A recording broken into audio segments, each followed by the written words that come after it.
अल्लाह रब्बुल इज्जत ही सारी कायनात का संचालक है, वही पूरी यूनिवर्स का क्रिएटर है, वही सारी कायनात का खालिक है। विश्वास करना होगा, वरना नेता की बात माने तो नेता तो यही डरा था। मेरी उम्र 50-54 साल आज हो रही, 4 साल माइनस कर दें, 50 साल से हम यही सुनते हुए आ रहे हैं कि इस्लाम खतरे में है, मुसलमान खतरे में है, होश में आ जाओ। जो खतरे में है वो नेता मर गया, सड़ गया, गल गया, और उस वक्त में भी इस्लाम जिंदा था और आज भी इस्लाम जिंदा है। सुभान अल्लाह। नेता तो डरा था, हमको वोट नहीं देगा तो तुम डर जाएगा। बदतमीज, तुम वोट लो और अपना पेट पालो और अपने बेटे के लिए घर मकान बनाओ। इस्लाम की चिंता मत करो। इस्लाम अल्लाह का पसंदीदा मजहब है। इस्लाम 1400 साल से मुस्कुरा रहा है और क़यामत तक मुस्कुराता रहेगा। बेशक, वाह वाह, सुभान अल्लाह, सुभान। तुम इस्लाम का नाम मत लो, तुम अपना खाओ पियो और पेट पालो और जाओ जहन्नम में। और अगर नेक काम करोगे, ईमान के साथ हो, तो जन्नत जाओगे तुम। कोई भी नेता रहे, चाहे वो कोई भी रहे, चाहे हैदराबाद का रहे कि मुरादाबाद का रहे कि बिहार का रहे कि बंगाल का रहे, अपना काम करो, पैसा कमाओ, खाओ पियो। ज्यादा बड़ी बड़ी बातें मत किया करो कि हम मुसलमानों के सबसे बड़े मसीहा हैं, हम सबसे बड़े मुसलमानों के साहब शुभ चिंतक हैं। फालतू बातें मत किया करो। हम तो 50 साल से सुन रहे हैं, सब डराता है इस्लाम खतरे में। अब मालूम है ना, वो नहीं सुनो, इस्लाम खतरे में है। ये तो नेता की बात हो गई। मौलाना साहब को भी हम कहते हैं कि चुपचाप तकरीर करो, टका लो, जाके खाओ, घर मकान बनाओ, और ज्यादा मत बोलो कि हमसे इस्लाम जिंदा है, हम खिदमत कर रहे हैं, हम सबसे बड़ा मसीहा हैं। चुपचाप तकरीर करो, पैसा लो, जाके घर बनाओ, ज्यादा बात मत करो। तुम नहीं थे दुनिया में, इस्लाम था, और तुम मर भी जाओगे तो भी इस्लाम रहेगा, तो भी इस्लाम रहेगा। ये मत बोल, शेख सादी कहते हैं कि मत बोल के हम बादशाह की खिदमत कर रहे हैं, एहसान मान उस बादशाह का जो तुझको खिदमत के लिए मुकर्रर किया है। ये मत बोल कि मैं इस्लाम की खिदमत कर रहा हूं। अल्लाह का एहसान मान के इस्लाम के लिए तुझको अल्लाह ने खिदमत करने का मौका दिया है। वरना मौलाना से भी हम सुनते आ रहे, नहीं संभलोगे तो मिट जाओगे ए हिंदी मुसलमानों। ये कौन बोला था? ये डॉक्टर इकबाल बोले थे। और उसी शेर को 50 साल से हम सुन रहे हैं, मौलाना साहब लोग बोलते थे। ये खान साहब थे, 1985 से सुन रहे हैं, नहीं संभलोगे तो मिट जाओगे ए हिंदी मुसलमानों, तुम्हारी दास्तां तक न होगी दास्तानों में। ये जुमला कब बोला था? जब मुसलमानों की तादाद 10 करोड़ थी, और वो शेर लिखने वाला इकबाल साहब तो चले गए दुनिया से। उस वक्त में 10 करोड़ मुसलमान था, बांग्लादेश, पाकिस्तान, इंडिया सब मिला के। और आज पाकिस्तान में 25 करोड़, बांग्लादेश में 22 करोड़, इंडिया में 40 करोड़। 40 10 50 10 60 10 70 10 80 करोड़ मुसलमान उस इंडिया में है। बोला था मिट जाओगे, वो तो चला गया, मगर आज लाखों मस्जिदों से अजान की आवाज आ रही है। आज मदरसा जिंदा है, मस्जिद जिंदा है, खिताब जिंदा है। पता ये चला कि हम अगर इबादत कर रहे हैं खुदा की, तो हमारा उसमें भला है। अल्लाह का एहसान कि अल्लाह ने मुझे इबादत की तौफीक दी, वरना अल्लाह रब्बुल इज्जत का कुछ बिगड़ने वाला नहीं है। अल्लाह तबारक व तआला हमारा मोहताज नहीं, हम खुदा की रहमतों के मोहताज हैं। बेशक बेशक। नारे तकबीर, नारे रिसालत, मुफ्ती शहरियार साहिब क़िबला, मसलके आला हजरत, जश्ने शादी, नारे तकबीर। तुम्हारा ये हो जाएगा, तुम्हारा वो हो जाएगा, तुम मिट जाओगे, तुम मर जाओगे। क्यों ये फालतू नर्वस वाली बातें बोल रहा है? क्यों ऐसी बातें कर रहा है कि न संभलोगे तुम मिट जाओगे ए हिंदी मुसलमानों? इस तरह की बातें मत कर। इस्लाम न खतरे में था, न आज है, न क़यामत तक रहेगा। अलबत्ता मुसलमान अगर काफिरों की नकल करेगा, मुसलमान शराब पिएगा, मुसलमान ज़िना करेगा, मुसलमान शादी ब्याह काफिरों की तरह करेगा, अपना बाल बच्चा काफिरों की तरह पालेगा, मुसलमान अपने घर में 24 घंटे काफिरों की तरह सनीमा देखेगा, मुसलमान 24 घंटे झूठ बोलेगा, तो फिर तो कुदरत का कानून है कि अगर तुम गलत करोगे तो तुम्हारा अंजाम भी गलत होगा। तो बदअमल मुसलमान पिटेगा, बदअमल मुसलमान मरेगा, इसको सजा मिलेगी, चूंकि ज़िना का अंजाम गलत है, शराब का अंजाम गलत है, झूठ का अंजाम रोजी के घटने की सूरत में आता है, ज़िना का अंजाम बाल बच्चों की तबाही की सूरत में आता है, शराब पीने का अंजाम सेहत के और माल के लूटने की सूरत में आता है, झूठ का अंजाम आदमी की बेइज्जती और जिल्लत की सूरत में होता है। तो जो जैसा करेगा उसका अंजाम वैसा होगा। अलबत्ता ये बदअमल खतरे में है, मगर इस्लाम न कभी खतरे में था, न आज है, न क़यामत तक रहेगा। इसलिए कि अल्लाह रब्बुल इज्जत का पसंदीदा मजहब इस्लाम है और अल्लाह का कोई दूसरा मद्दे मुकाबिल नहीं है जो कि अल्लाह से मुकाबला कर सके। जब अल्लाह से कोई मुकाबला नहीं कर पाएगा तो अल्लाह को कोई खतरा नहीं है, तो अल्लाह के मजहब को भी किसी से कोई खतरा नहीं है। हुवल्लज़ी अरसला रसूलहु बिलहुदा व दीनिल हक़ लियुज़हिरहु अलद्दीन कुल्ली। अल्लाह कहता है वो खुदा है जिसने अपने रसूल को हिदायत और दीन हक के साथ भेजा है ताकि इस मजहब को सारे मज़ाहिब पे गालिब कर दे। तो इस्लाम गालिब होने आया है, मग़लूब होने नहीं आया। इस्लाम मुकम्मल होके रहेगा। युरीदूना लियुत्फ़िउ नूरल्लाहि बिअफ़वाहिहिम वल्लाहु मुतिम्मु नूरी। अल्लाह कहता है ये मुशरिक अपने मुंह से इस्लाम का चिराग बुझाना चाहते हैं और अल्लाह उस नूर को पूरा करना चाहता है। तो जो अल्लाह चाहेगा वो होगा। और जिस बंदे के पेट में 2 केजी पाखाना है, इसके चाहने से कुछ नहीं होता है, वही होता है जो मंजूर खुदा होता है। जो अल्लाह चाहेगा वही होगा। तो अल्लाह का पसंदीदा दीन है इस्लाम। इस्लाम को कोई खतरा कभी नहीं था, न आज है, न क़यामत तक रहेगा। जिसने भी बोला इस्लाम मिटा देंगे, अल्लाह ने उसको मिटा दिया। उसके बाल बच्चों के जरिए कलमा पढ़वा के इस्लाम की खिदमत उससे लिया। इन्नल्लाह ला युअय्यिदु हाज़द्दीन बिर्रजुलिल फाजिर। बुखारी शरीफ की हदीस में आया है कि अल्लाह ताला इस्लाम की मदद उससे ले लेगा जो फासिक और फाजिर होगा, उससे दीन का काम ले लेगा। और उसी बुखारी में एक दूसरी हदीस है कि अल्लाह ताला इस्लाम की ताईद, इस्लाम की मदद उन लोगों से लेगा जिसका इस्लाम में कोई हिस्सा नहीं है। यानी जिसका इस्लाम में कोई हिस्सा नहीं है, उनके जरिए अल्लाह ताला इस्लाम का काम ले लेगा। जैसे आज यूरोप और अमेरिका के वैज्ञानिक जो कलमा नहीं पढ़े, उसका इस्लाम में कोई हिस्सा नहीं है, लेकिन उन लोगों ने जो तहकीक की है, जो रिसर्च किया है, उस रिसर्च को देख देख कर हजारों काफिरों ने जो कलमा पढ़ा, इसी को कहा जा सकता है कि तहकीक उस काफिर ने किया। उस तहकीक के जरिए हजारों मुशरिकीन कलमा पढ़ के मोमिन हुए, तो अल्लाह ताला उन मुशरिकीन की तहकीक के जरिए मजहब इस्लाम का काम ले लिया। वाह वाह वाह, सुभान अल्लाह, सुभान। जिस तरह अभी मैंने आपसे कहा कि रिसर्चर ने कहा है कि आसमान बनने से पहले गैस थी, हाइड्रोजन और हेलियम गैस, वो गैस थी आसमान बनने से पहले।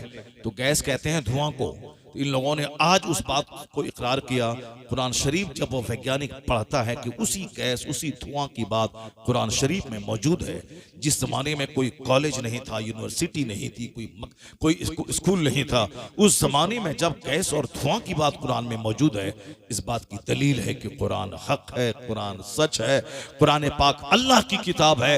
और जब बंदा इस पॉइंट पे पहुंचता है तो उसके ज़मीर की आवाज होती है, जब हक सामने जाहिर हो गया है तो हक को मान लेना चाहिए। तो बस वो कलमा पढ़ता है और मुशर्रफ इस्लाम हो जाता है।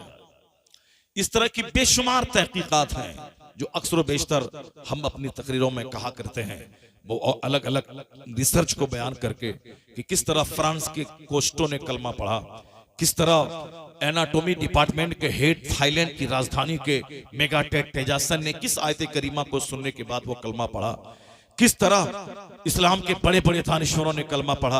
अक्सर बेशतर मैं अपनी गुफ्तगू में इस तरह की बातें क्या करता हूँ। अभी आपको ताज्जुब होगा कि गांधी जी जो हिंदुस्तान की आज़ादी के एक बहुत बड़े शोरमा और बड़े बड़े फाइटर माने जाते हैं, हिंदुस्तान के बापू माने जाते हैं, उन्होंने उनका एक जुमला अभी व्हाट्सएप पे गर्दिश कर रहा है कि गांधी जी ने 1947 में जब इंडिया में कांग्रेस की गवर्नमेंट बनी तो गांधी जी मिनिस्टरों को नसीहत करते हुए कह रहे थे कि मिनिस्टरों, तुम खिदमत के लिए मुकर्रर हुए हो, अपने देश की ऐश करने के लिए नहीं। तुम्हें सिंपल लाइफ, सादी जिंदगी गुजारनी है। गांधी जी ने आगे कहा कि मैं तुम्हारे लिए रामकृष्ण जी और रामचंद्र जी और कृष्ण जी की मिसाल नहीं दे सकता, चूंकि यह लोग कोई हिस्टोरिकल पर्सनैलिटी, तारीखी शख्सियत, हस्तियां नहीं है ये लोग, मगर मैं मजबूर हूं तुम्हारे सामने मिसाल देने पर कि अबू बकर और उमर तुम्हारे लिए मॉडल है। इसलिए कि अबू बकर और उमर एक जमीन के बहुत बड़े भूभाग और बहुत बड़ी सल्तनत के वो हाकिम थे, बहुत बड़े हाकिम थे वो, मगर जिंदगी उनकी फकीराना थी, जाहिदाना थी। उनकी जिंदगी तेरे लिए मॉडल है कि वह बादशाह थे, मगर जिंदगी उनकी फकीराना थी। अगर तुमने उनके नक्शे कदम को अपनाया तो फिर तुझसे समाज का, मुल्क का कल्याण हो जाएगा। अल्लाह, इस जुमले को 1 लाख बार पढ़िए, और वो भी पढ़ें जो आदमी आज इस्लाम के खिलाफ बकवास करते हैं। हर पार्टी के लोग इंडिया में गांधी जी को मानते हैं, और गांधी जी के और सिक्के में गांधी जी का फोटो होता है। गांधी जी कुछ नहीं थे, ना प्रधानमंत्री थे, ना कोई मिनिस्टर थे, मगर वह भारत के सब कुछ थे। और हर पार्टी के लोग मानते हैं, चाहे बसपा हो, चाहे सपा हो, चाहे भाजपा हो, चाहे कांग्रेस हो, चाहे सीपीआई हो, सीपीएमएल हो, कोई भी पार्टी हो, सारी पार्टी के लोग गांधी को अपने लिए मॉडल मानते हैं और गांधी का नाम लेते हैं। मजबूरी से ले, चाहे खुशी से ले, जैसे भी ले, मगर गांधी जी का नाम लोग लेते हैं। गांधी का जो कातिल था वो भी गांधी का नाम लेके इलेक्शन जीतने के लिए मैदान में आ जाता है कि हम बापू के मार्ग पे चलते हैं, हमको वोट दीजिए। जो गांधी का कातिल है वह भी वोट लेने के लिए बापू का नाम लेता है। इतने बड़े हिंदुस्तान के पढ़े लिखे आदमी और हिंदुस्तान की आजादी के जो सबसे बड़े लीडर माने जाते हैं, गांधी जी ने क्या कहा, मैं रामचंद्र जी और कृष्ण को मॉडल तुम्हारे लिए नहीं दे सकता, चूंकि वह बादशाह नहीं थे, वह तारीखी हस्तियां नहीं थी, लेकिन अबू बकर और उमर ये दोनों हाकिम थे, बादशाह थे, अमीरुल मोमिनीन थे, एक बड़ी सल्तनत के मालिक थे। बादशाह होने के बावजूद उनकी जिंदगी फकीराना थी। ये उनकी जिंदगी तुम्हारे लिए मॉडल है कि तुम मंत्री बने हो तो ऐश में मत पड़ना, सिंपल रहना, सादी जिंदगी गुजारना और खूब अपने मुल्क की सेवा करना। इस जुमले को बार बार पढ़िए। उन्होंने अबू बकर का नाम लिया, उमर फारूक आजम का नाम लिया, और गांधी जी के बारे में मैंने यहां तक सुना, उन्होंने वो साहब अब खादी का कपड़ा पहनते थे, कॉटन का, और तख्त पे सोते थे बगैर गद्दा के, और बकरी पालते थे, बकरी का दूध पीते थे।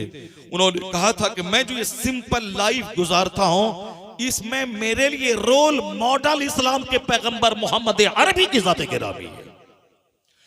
इस्लाम के पैगंबर की सादगी से मैं प्रभावित हूं, मैं उनकी जिंदगी से बेपनाह मुतासिर हूं, इसलिए मैंने भी अपनी जिंदगी में सादगी को दखल किया है।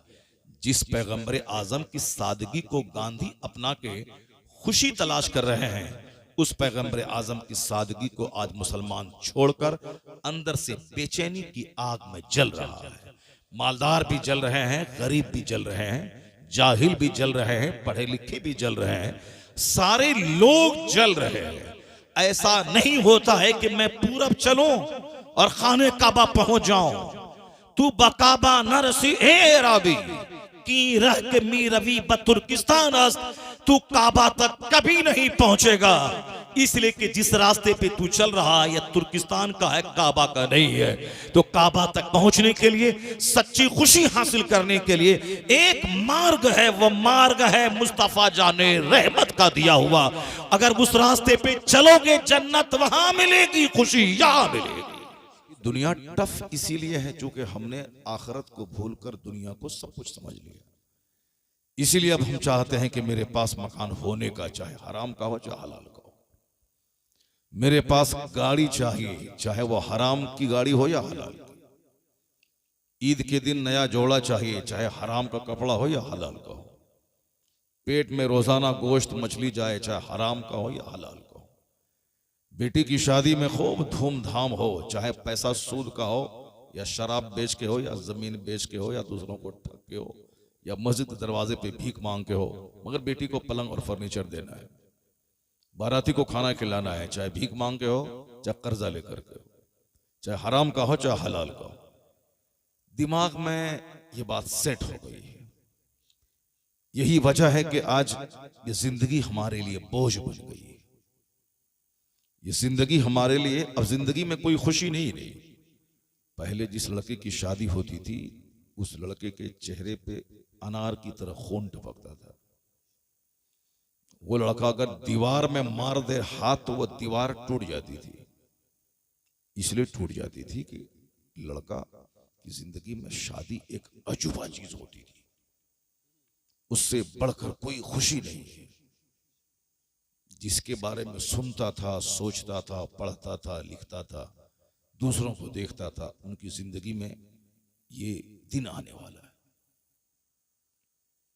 उसके लिए उसके नजदीक कुछ भी दिखाई नहीं पड़ता था, बस सिर्फ वो तारीख आ जाए, शादी हो जाए, क्योंकि उसका तजर्बा उसको जिंदगी में पहली बार होने वाला होता है, शादी खुशी हो रही।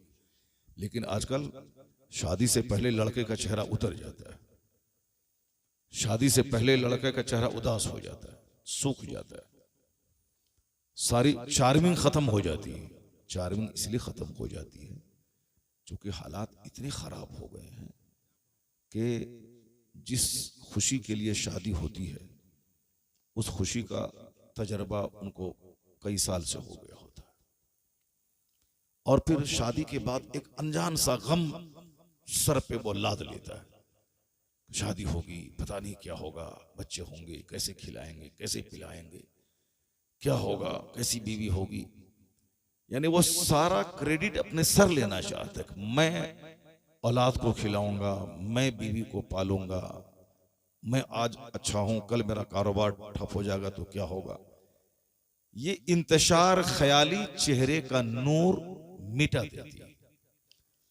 अल्लाह की जात पे जब यकीन हो जाए कि मेरा खुदा ही इज्जत देने वाला है, मेरा खुदा ही रोजी देने वाला है, वो मुझे भी पालेगा, मेरे 50 बच्चों को भी वही पालने वाला है। जब यकीन अल्लाह की जात पे मजबूत रहता है तो चेहरा बिल्कुल हरा भरा रहता है। वो यकीन ही कमजोर हो गया है। आज शादी में अब कोई खुशी नहीं रही, बेशुमार गम खुद से अपने सर पे लोग डाल लेते हैं, इसलिए चेहरा सूखा रहता है। एक तो ये बात, और दूसरी बात, जो आदमी तकवा परहेजगारी से खाली है, जो शादी से पहले ही न जाने गलत आदतों में गिरफ्तार हो जाता है, उसकी वजह से अब शादी में कोई चार्मिंग नहीं रह जाती है, चूंकि वह उस मंजिल से गुजर चुका होता है। अल्लाह पर मजबूत यकीन और शादी का पहला तजुर्बा, वो आदमी सूखी रोटी क्यों ना खाए, जिसका जिस्म गुनाहों से सेफ है, उसका चेहरा बिल्कुल चांद की तरह चमकता है, गुलाब की तरह खिला रहता है। अल्लाह तबारक व तआला चाहता है कि बंदा मेरा यहां भी खुश रहे और मरने के बाद भी खुश रहे। अल्लाह की ये पसंद है। अगर ये अल्लाह को पसंद नहीं होता तो कुरान शरीफ में अल्लाह ताला हमको ये दुआ कभी नहीं सिखाता। कुरान शरीफ में अल्लाह ने एक दुआ कहा है कि तुम इसको मांगा करो, रब्बना आतीना फिद दुनिया हसना व फिल आखिरति हसना। इलाही मुझे दुनिया में भलाई अता फरमा और आखिरत में भी भलाई अता फरमा। ये दुआ किसी आला हजरत ने नहीं सिखाई है। ए बाबू, ए कहां भाग रहा है? महफिल में अभी भी बहुत सारे लोग हैं, मगर सब लोग बैठे रहे तो बड़ा अच्छा लगेगा। मैं काम की बात कर रहा हूं। अगर एक जुमला भी मेरा अगर दिल में उतर गया तो 50 खरब रुपए से उतनी खुशी नहीं होगी जितनी खुशी उस जुमले पे अमल करने से होगी। क्योंकि अभी लोग घटिया हो गए, लोगों के नजदीक सिर्फ पैसा सब कुछ हो गया, इसीलिए अल्लाह ताला पैसा दे के सुकून छीन लिया। इस बात को आप हमेशा नोट करके रखिएगा। अगर पैसे वालों को जिंदगी में खुशी होती तो आज दुनिया में सारे लोग खुश रहते, क्योंकि पहले के मुकाबले में अभी ज्यादा पैसे लोगों के पास है। पहले मौलवी साहब के पास 300 रुपये तनख्वाह होती थी और अभी मौलवी साहब के पास 30,000 रुपये माहाना तनख्वाह है। लेकिन कहते हैं वो अंधेरा ही भला था जब कदम राह पे थे। वो 300 रुपये आज के 30,000 पे भारी थे वो। हर आदमी अपनी पहली हालत को ही बेहतर समझता है, चाहे वो सऊदी अरब जाए, चाहे अमेरिका जाए, चाहे वो जितनी भी 100 ट्रक खरीद ले और वो साहब अरबपति बन जाए, मगर हर आदमी पहली हालत को समझता है कि वही हाल ठीक था। देहात में थे वही ठीक था, शहर आके फंस गए। हिंदुस्तान में थे वही ठीक था, अरब आके फंस गए। गरीब थे वही ठीक था, मालदार बनने के बाद फंस गए। मिन जुमला 99% आदमी वही सोचता है कि जब पहले जो हाल था वही ठीक था। बिजली नहीं थी वही ठीक था, बिजली हुई अब इसकी वजह से इतनी परेशानियां हैं कि साहब वक्ती तौर पर फैन से हवा तो मिल जाती है, लेकिन उस हवा से जो बीमारियां होती हैं, जिस हवा में पसीना सूख जाता है और आदमी का कोलेस्ट्रॉल बढ़ जाता है, तो फिर उसके बाद कहता है कि डॉक्टर बोलता है कि पसीना बहाओ वरना मर जाओगे, शुगर लेवल हाई हो जाएगा, बीपी हाई हो जाएगी और कोलेस्ट्रॉल बढ़ जाएगा, अब मर जाओगे, पसीना निकालो, चाहे वॉक करके हो, चाहे एक्सरसाइज करके हो, चाहे हल चला के हो, चाहे जिम जा करके हो, पसीना निकालो ताकि सारी बीमारी निकल जाए। अब बंदा बोलता है कि वही दिन ठीक था जब फैन नहीं था। तो इसका मतलब है कि बंदा अपने से चाहे जितना हाथ पांव मारे, उछले कूदे, नाचे गाए, मगर असल में सच्ची खुशी देने वाला अल्लाह तबारक व तआला। यकीन अगर कमजोर हो गया तो आदमी कुत्ते की मौत मरेगा जैसे आज मर रहा है। अरबपति की लाश सड़ रही है। आपने देखा होगा अमेरिका का एक इंजीनियर अपने 3-4 बच्चों के साथ खुदकुशी कर लिया, सुसाइड कर लिया। हिंदुस्तान में रोजाना बड़े बड़े अरबपति, करोड़पति जहर खा के मर रहे हैं। जिंदगी में जब कोई चार्मिंग ही नहीं रही तो वो जीना ही उस बेकार समझता है, तो अब इसलिए वो जहर खा के मर रहा है। कोटा में जहां लोग तैयारी करते हैं मेडिकल की, IAS की, अक्सर बच्चे वहां जहर खा के मर रहे हैं। क्यों मर रहे हैं? इसलिए मर रहे हैं कि चूंकि वो समझता है कि मैं डॉक्टर नहीं बन पाऊंगा। मेरे माँ बाप चाहते हैं कि मेरा बच्चा डॉक्टर बने, मगर मैं नहीं बन पाऊंगा, अपने अंदर वो कैपेसिटी नहीं पाता हूं, तो क्या बाप को मुंह दिखलाऊं? वहीं फांसी के फंदे पे लटक जाता है। तो फांसी के फंदे पे लोग लटक रहे हैं और जहर खा के मर रहे हैं। जिंदगी से सच्ची खुशी खत्म है। अल्लाह ताला कभी खुशी नहीं देगा, चूंकि अल्लाह ने खुशी अपने महबूब की गुलामी में रखा है। अल्लाह ने सारी खुशियां पैगंबर आजम अलैहिस्सलाम की पैरवी में रखा है कि लोगों, मैंने तुझको पैदा किया है, जमीन मेरी आसमान मेरा, तुझको मैंने पैदा किया है, मैं तुझको मौत दूंगा, मैं ही गम देता हूं, मैं ही खुशी देता हूं। अगर खुशी चाहिए तो मैंने एक महबूब तेरे दरमियान भेजा है, तुम उनकी नकल करो, उनकी गुलामी करो, जन्नत वहां दूंगा, सच्ची खुशी यहां दूंगा। वाह वाह वाह, नारे तकबीर, नारे रिसालत, मुफ्ती शहरियार साहिब क़िबला असल के आला हजरत। खुशी तबीयत की पैरवी में नहीं है, खुशी सुन्नत की पैरवी में है। जिसने भी अपनी तबीयत की पैरवी की, उसके हिस्से में सिर्फ खसारा है, उसके हिस्से में सिवाय घाटे के कोई सौदा नहीं है। मुस्तफा की सुन्नत की जो पैरवी की, आप यकीन जाने जन्नत वहां मिलती है, शोहरत और मकबूलियत यहां मिलती है। अच्छी बीवी, अच्छी औलाद यहां मिलती है। गुर्बत में बादशाहों जैसी खुशी यहां अल्लाह देता है, क्योंकि सब कुछ देने वाला अल्लाह ही है। ये बुनियादी बात है। चाहे सारी दुनिया के लोग इस बात को झुठला दें, कुछ नहीं होने वाला है। बात सच्ची वही है जो अल्लाह ने कही है। अल्लाह रब्बुल इज्जत को दुनिया बनाने में कुछ नहीं लगता, कुन फयकून। अल्लाह कहता है बन जाओ तो दुनिया बन जाती है। आसमान खड़े हो जाओ तो आसमान खड़ा हो गया बगैर खंबे के। जमीन से कहा कि फैल जाओ, जमीन समंदर के ऊपर में फैल गई। अल्लाह फरमाता है कुरान शरीफ में है, सुम्मस्तवा इला समाए वहिया दुखान काल लहा वलिल अर्दि इतिया तौअन और करहन कालता अतैना ताईन। अल्लाह फरमाता है कि अल्लाह रब्बुल इज्जत जब आसमान बनाना चाहा तो अल्लाह ने आसमान और जमीन से कहा कि हो जाओ, वजूद में आ जाओ, वजूद में आ जाओ। खुशी या ना खुशी, विलिंगली या अनविलिंगली, मर्जी से हो या मजबूरी से हो, वजूद में आ जाओ। सुम्मस्तवा इला समाए वहिय दुखान, वो आसमान जो धुआं था, वो आसमान जो एक गैस की सूरत में था। आज वैज्ञानिक कहते हैं कि हाइड्रोजन गैस था आसमान बनने से पहले, स्पेस में कुछ नहीं था, सिर्फ धुआं जैसा एक माहौल था। कुरान क्या कहता है? आसमान की तरफ अल्लाह मुतवज्जे हुआ, जो आसमान उस वक्त धुआं था, जो आसमान उस वक्त एक गैस की सूरत में था। तो वैज्ञानिक आज खूब जतन करके, मेहनत करके, रिसर्च करके, तहकीक करके, मेडिटेशन करके आज पता लगाया है कि आसमान बनने से पहले स्पेस में सिर्फ धुआं ही धुआं, गैस ही गैस थी।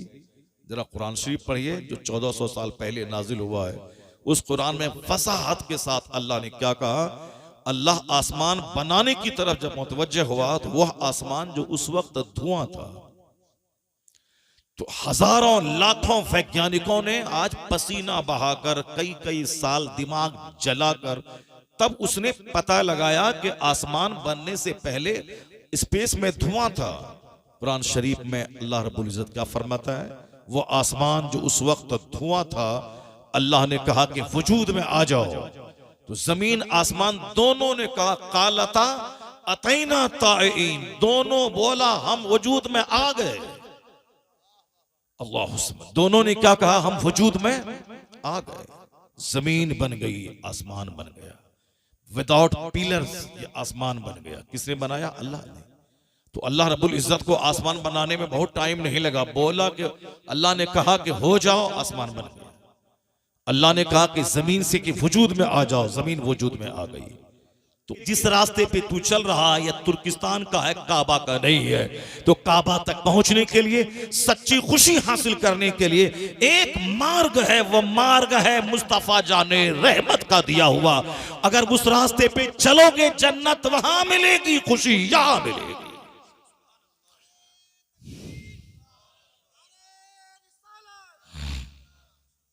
मुस्तफा की जिंदगी हमारे लिए मॉडल है। सरकारे दो जहां से सच्ची मोहब्बत करना ये हमारा फर्ज अव्वलीन है। इसलिए कि हुजूर ने खुद फरमाया, बुखारी शरीफ की हदीस में आया है कि ला युमिनु अहदुकुम हत्ता अकून अहब्ब इलैहि मिन वालिदिही व वलदिही वन्नास अजमाइन।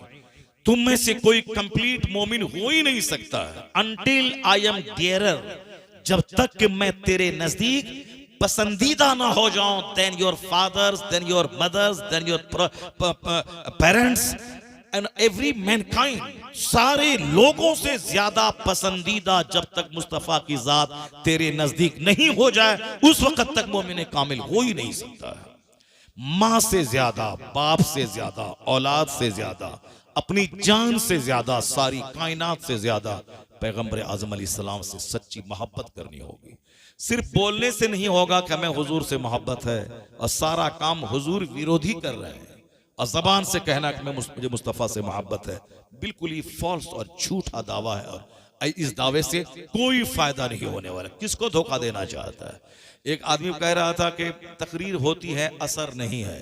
ये कौन बोल रहा था? ये बोल रहा था वो जो खुद नमाज नहीं पढ़ता है, जो खुद झूठ बोलता है, जो खुद राह रास्त पे नहीं है, जो कुछ भी नहीं, ईद की नमाज तक नहीं पढ़ता, बकरीद की नमाज तक नहीं पढ़ता, मौका मिल गया पढ़ लिया वरना सो गया।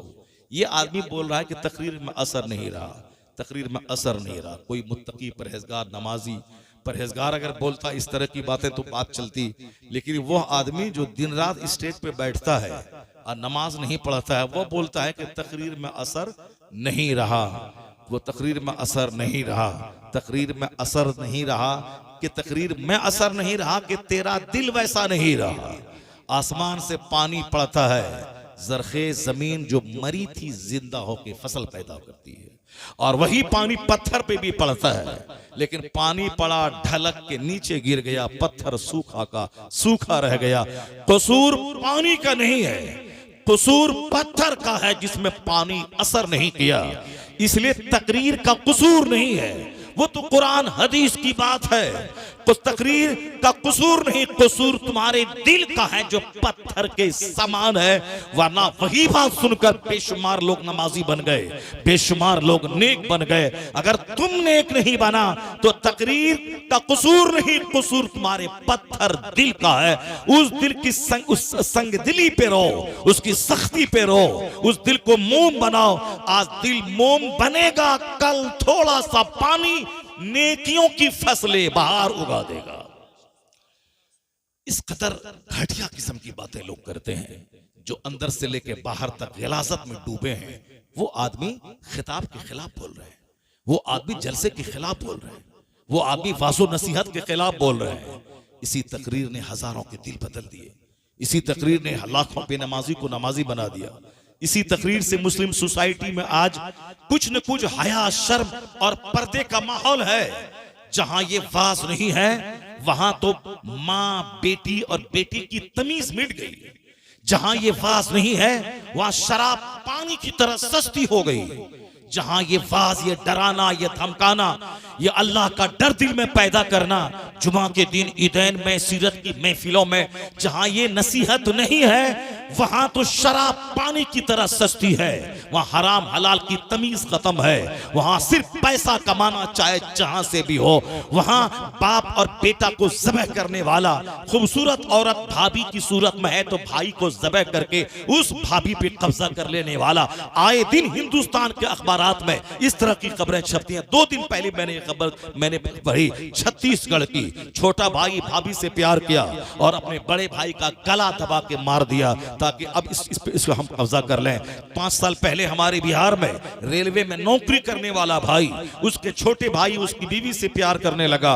जब उसको पता चला कि हमारा भाई मेरी बीवी के साथ गलत सलूक करता है तो वो नाराजगी का इजहार किया। तो छोटा भाई अपनी भाभी यानी उस नौकरी करने वाले जो घर पूरा चलाता था उस आदमी को बीवी उसकी अपनी और उसका भाई दोनों देवर भाभी मिल करके उसकी हत्या कर दी। अब ये बताइए कि घर का कमाने वाले की हत्या कर दी। अब ये सड़क छाप ये कुछ करता नहीं है और वो अपने शौहर की हत्या करके कौन सा सुकून चाहती है। वो तो जेल में सड़ गया, 15-20 साल जेल में सड़ेगा और ये सड़ेगी यहाँ पे, वो भी जेल में गई, वो भी सड़ेगी।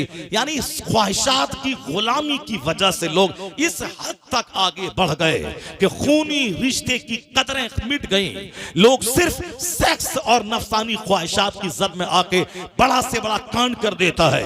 और अभी कुछ साल पहले एक मुस्लिम फैमिली में इन्हीं काफिरों का देखा देखी, जो मौलवी का मजाक उड़ाएगा, जो मदरसे का मजाक उड़ाएगा और जो कुत्ता बोलेगा कि मौलवी लोग तो बोझ है, इनकी अपनी की बातों पे अमल करने से काम चलेगा क्या। दुनिया कहां से कहां पहुंच गई और ये सुन्नतों पे चलने का पैगाम दे रहे हैं। शरीफ बन के सच बोल करके डेवलपमेंट हो नहीं पाएगा। इस सुअर से कहिए कि तुम अरबपति बनने के बाद भी कौन सा तीर मारेगा। सोने का घर भी बनाने के बाद ये बता दे तू क्या करेगा। कल मरेगा तू रोजाना अपने अजीजों का लाश टूट होता है, जिसके दिमाग में तमन्ना थी मैं बहुत बड़ा घर बनाऊं, घर बनाया, जमीन खरीदी, गाड़ी खरीदी, अब वह मर गया, 2 गज जमीन के अंदर गया, मकान जिसके लिए झूठ बोला, नमाज छोड़ा, हराम किया, वह मकान में दूसरा ऐश करेगा और ये कब्र में पहुंच गया हिसाब देने के लिए। ये बता तू तूने जिंदगी कैसे गुजारी, क्या मिला उसको। मकान मिला मुफ्त का उसके बच्चों को, उसकी बहू को, उसको क्या मिला, उसके जिम्मे करोड़ों गुनाह रहा। अब उसका अंजाम आग ही आग है। ऐसी कौन सी जिंदगी है कि दूसरों को घर देने के लिए अपनी जिंदगी को तबाही के नजर कर दिया जाए, अपने आप को जहन्नम की आग में डाल दिया जाए। कौन सा तीर मारेगा तू सुन्नतों पे अमल नहीं करके, कौन सा तीर मारेगा तू नमाजें छोड़कर। जो नमाजों को छोड़ता रहा, तकरीर को बुरा कहता रहा, मदरसों को बुरा कहता रहा, आलिमों के खिलाफ बोलता रहा, मस्जिदों में जाने को बोझ समझता रहा, उसी जानवरों के माहौल में उसी एक मुसलमान फैमिली का आदमी जो अपने आप को सुन्नी कहता था, या नबी सल्लल्लाहु अलैहि वसल्लम पढ़ने वाली फैमिली का आदमी, उस गांव में मेरी तकरीर हुई है, 20 तकरीरें मेरी उस गांव में हुई है। उस गांव की खबर यह मिली कि एक सुन्नी भाई, वो अपने बड़े भाई जो भाई पेट्रोल पंप चलाता था, उस भाई की बीवी से उन्होंने मोहब्बत की, मोहब्बत नहीं बल्कि जबरदस्ती उस पर कब्जा करना चाहा और उसकी बीवी उसके कब्जे में नहीं आने लगी। उसके खूबसूरत बेटों को गोली से भून दिया। ये बता दे कि अब तो वो जेल में सड़ेगा।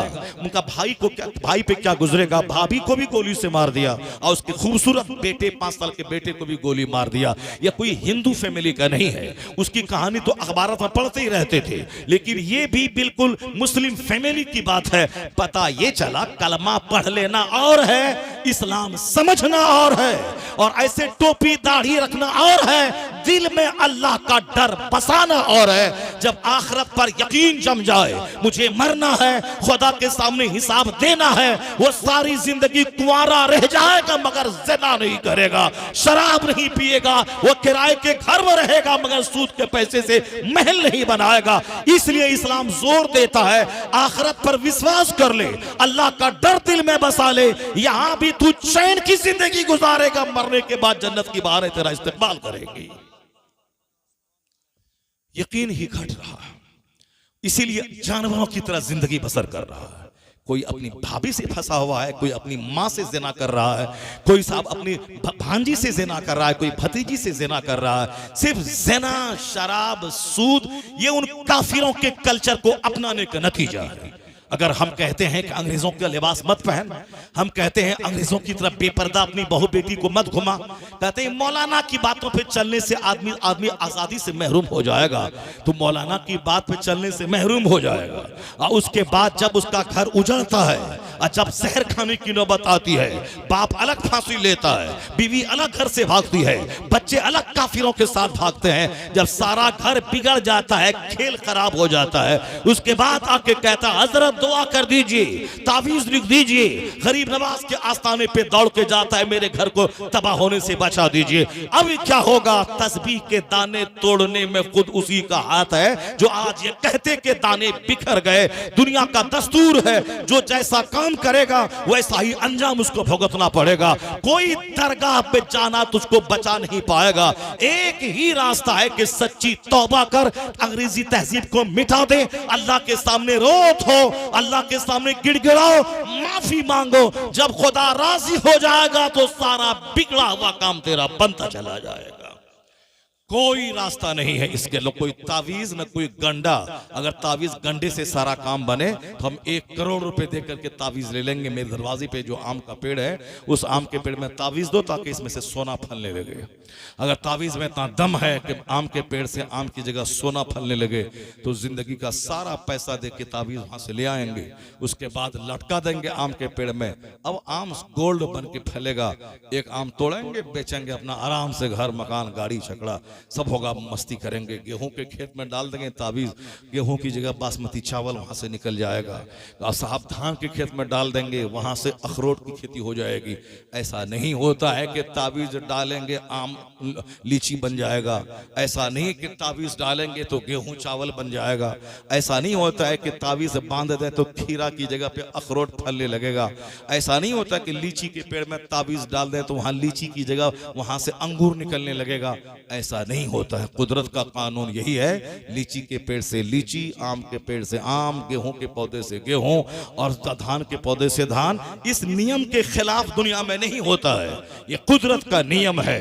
जैसा दाना, जैसा पेड़ वैसा फल, जैसा पौधा वैसी फसल, जैसी जमीन वैसी फसल, जैसा दरख्त वैसा फल, ये कुदरत का कानून है। उसी कानून का एक असर हिस्सा ये भी है, जैसा बाप वैसा बेटा, जैसी माँ वैसी औलाद। बाप माँ जमीन के मिस्र है माँ, और बाप उसमें बीज डालने वाला है। अगर बीज हो नाकारा तो पौधा फसल नाकारा, अगर जमीन हो बंजर जली हुई तो उससे कोई फसलें बहार नहीं पैदा होगी। इसलिए जैसे माँ बाप रहेंगे वैसी औलाद होगी, कुदरत का कानून है। बाप हो हुजूर सरकार गौसे पाक के वालिद मूसा जंगी दोस्त जैसा, और माँ हो सर से लेके पांव तक नेकी का मुजस्समा, तब उन दोनों मुबारक जोड़े से वलियों का सरदार अब्दुल कादिर जिलानी जन्म लेता है। और जब बाप मुफ्ती नकी अली खां जैसा और माँ हूं तहज्जुद गुजार तब बेटा करोड़ों मुसलमानों का रक्षक मुजद्दिद आज़म इमाम अहमद रजा खां फाजली बरेलवी पैदा होता है। जब माँ लाजवाब हो, जब बाप लाजवाब हो, तब वहां से निकलने वाला पौधा वो लाजवाब होता है। यहाँ बाप भी जोकर है और माँ भी जोकराइन है। यह दोनों जोकर और जोकराइन, यह दोनों ओझा और डाइन, यह दोनों फिल्मी जिंदगी गुजारने वाला, यह दोनों बेशर्मी और बेहयाई का पुतला, यह दोनों नमाज छोड़ने वाला, यह दोनों साहब मुस्तफा की शरीयत से हट के जीने वाला अब ये कहता है कि बाबा मुझको अच्छा बेटा दे दीजिए। बेटा मुझको मार रहा है, सीने पे चढ़ के अब फाइट जमा रहा है। बाबा अजमेर वाले बाबा मेरे बेटे को नेक कर दीजिए, हजरत तावीज दीजिए ताकि मेरा बेटा फरमाबरदार हो जाए। कभी नहीं होगा। 1 करोड़ तावीज डाल दे, नहीं होगा। जैसी जमीन वैसी फसल, जैसा दरख्त वैसा फल। कुदरत के नियम के खिलाफ नहीं कोई काम होता है। इसलिए अपनी औलाद को सही दुनिया में देखने के लिए खुद को सही बनाना होगा और सही लड़की का सिलेक्शन करना होगा और अच्छी इस्लामी जिंदगी गुजारनी होगी। उसके बाद कोई दुआ नहीं भी करेगा तो जैसी जमीन होगी वैसी अल्लाह फसल अता फरमा देगा। सरकारे दो जहां की पसंद के मुताबिक जो जिएगा उसको अल्लाह खुशी देगा। और मैंने कह रहा था आपसे कि अल्लाह तबारक व तआला ही हमको दुआ करने का ढंग सिखाया है। वो दुआ करने का ढंग हम आजकल तो आदमी अपनी अपनी दुआ करने लगे सारे लोग। कुरान शरीफ में लगभग 50 से लेके 50 के करीब दुआएं हैं जो बंदों को बताया गया है कि तुम इस तरह से दुआ करो। रब्बना ज़लमना अनफुसना व इल्लम तग़फिर लना व तरहमना लनकूनन्ना मिनल खासिरीन। रब्बना तक़ब्बल मिन्ना इन्नका अंतस समीउल अलीम। रब्बि जअलनी मुक़ीमस सलात व मिन ज़ुर्रियती। रब्बना हब लना मिन लदुनका। बताइए कितनी सारी दुआएं अल्लाह ने हमें सिखाई। उसी में से एक दुआ है जो जामे दुआ है।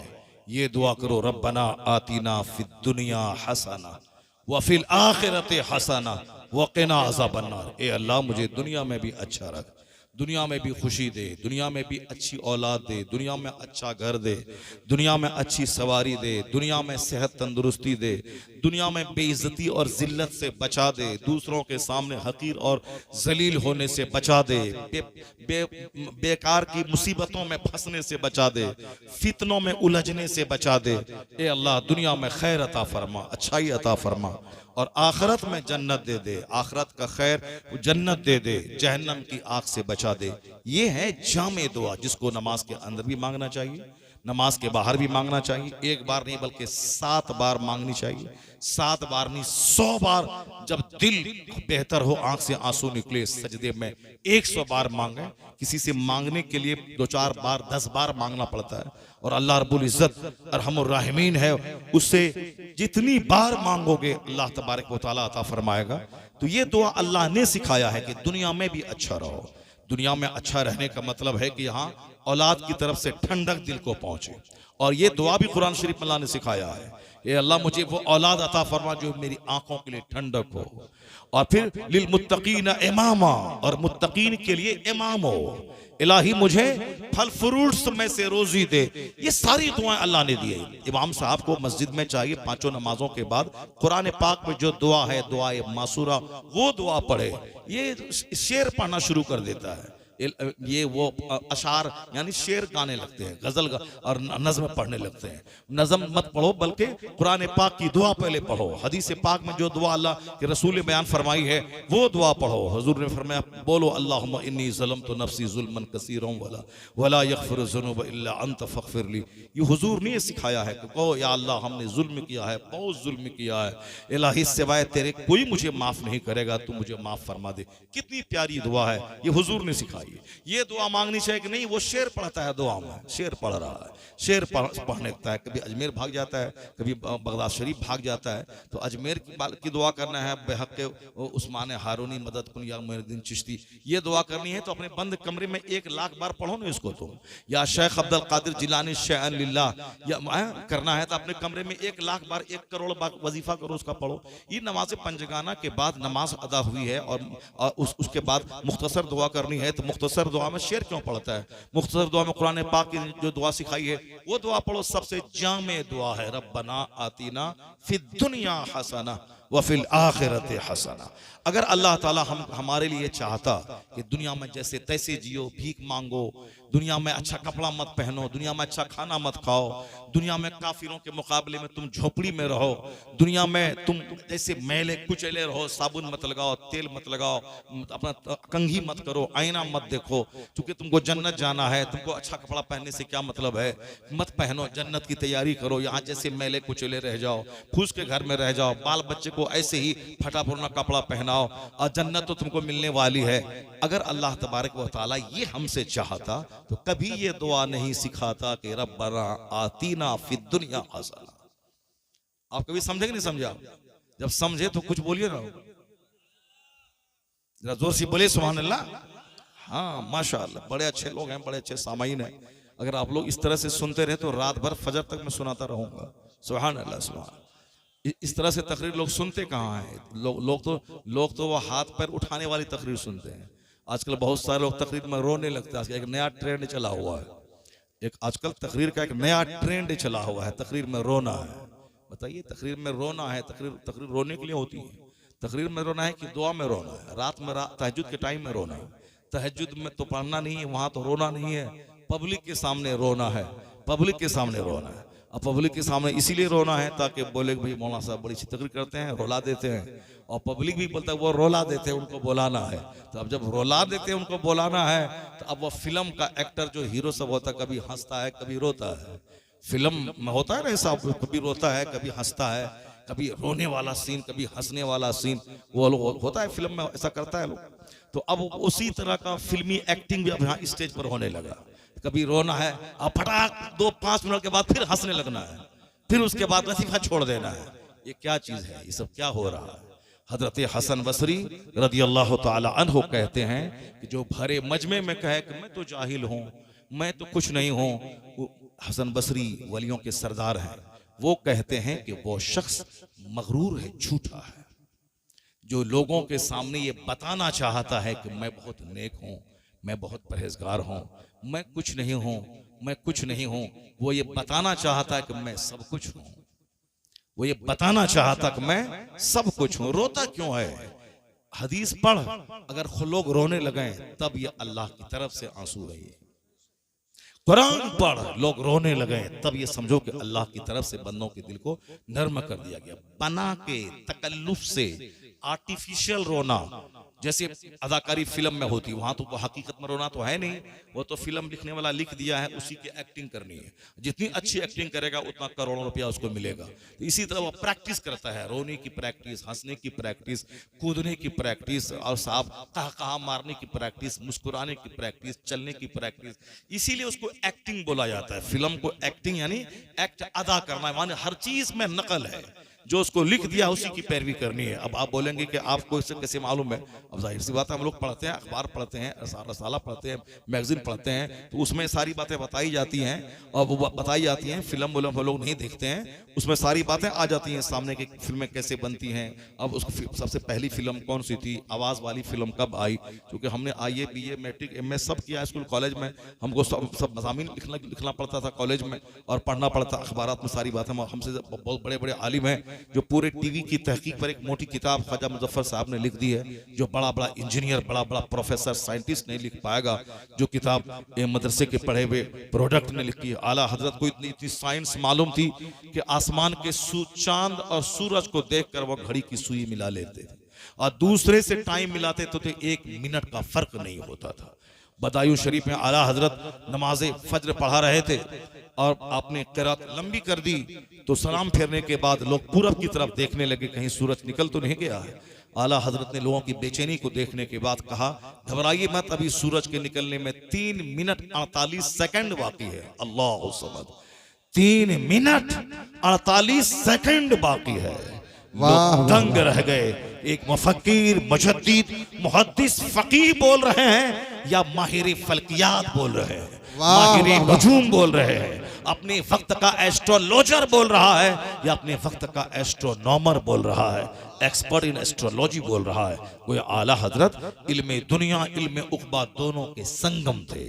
इस दौर में जितनी भी जदीद फैकल्टीज ऑफ एजुकेशन है सबके माहिर थे सरकार आला हजरत। लेकिन चूंकि वो दीन की खिदमत करने के लिए, मुसलमानों के ईमान के तहफ़्फ़ुज़ के लिए पैदा हुए थे, इसलिए उन्होंने अपना सारा फोकस, सारी एनर्जी इसी पॉइंट पे लगा दी कि दीन कैसे बचेगा, ईमान कैसे बचेगा। जान है इश्क़ मुस्तफ़ा, रोज फजू करे खुदा, जिसको हो दर्द का मजा नाज़े तवा उठाए क्यों। वाह। अपनी सारी जिंदगी मुस्तफ़ा की तारीफ और तौसीफ और हुजूर से मोहब्बत करने, उनकी मोहब्बत का जाम दूसरों को पिलाने, इसी में सारी एनर्जी आपने झोंक दी और हुजूर की तारीफ करते हुए यही सारी जिंदगी कहते रहे, अल्लाह की सरताब कदम शान है ये, इंसान ही इंसान, वो इंसान है ये।